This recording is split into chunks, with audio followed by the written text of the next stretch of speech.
காகட்யான் விண்கலத்தை 2027இல் விண்ணுக்கு அனுப்ப இலக்கு நிர்ணயிக்கப்பட்டுள்ளது என இஸ்ரோ தலைவர் நாராயணன் தெரிவித்துள்ளார்.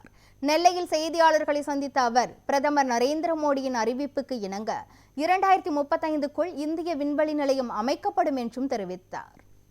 ககன்யான் திட்டம் இந்த திட்டம்னாக்கி நம்ம செய்யக்கூடிய ராக்கெட் மூலம் நமது சகோதரர்களை, நமது விண் வீரர்களை விண்வெளிக்கு அனுப்பி வெற்றிகரமாக அனுப்பி அவங்களை திருப்பி கொண்டு வரக்கூடிய திட்டம். இதுக்குள்ள ராக்கெட் தயாரிப்பு முன்னிலையில் நல்லா போயிட்டுருக்கு.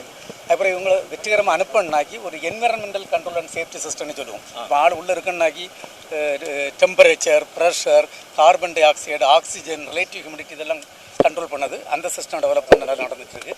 அதுக்கப்புறம் இந்த ராக்கெட்டில் அவங்க இருக்கும்போது ராக்கெட்டுக்கு ஏதாவது ப்ராப்ளம் அந்த மாதிரி இருந்ததுன்னா அவங்கள சேஃபாக கொண்டு வரணும். பார்த்தீங்களா, அவங்க லைஃப் ரொம்ப முக்கியம். அதுக்காக ஒரு சிஸ்டம் க்ரூ எஸ்கேப் சிஸ்டம்னு சொல்லுவோம். அதுக்கு டெவலப்மெண்ட் ரொம்ப சக்ஸஸாக முடிஞ்சிருக்கு.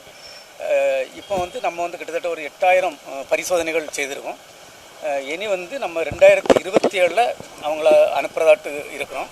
அதுக்கு முன்னுக்கு ஆள் இல்லாமல் 3 ராக்கெட் அனுப்பவுள்ள திட்டங்கள், அதுக்குள்ள வேலைகள்லாம் நடந்துட்டு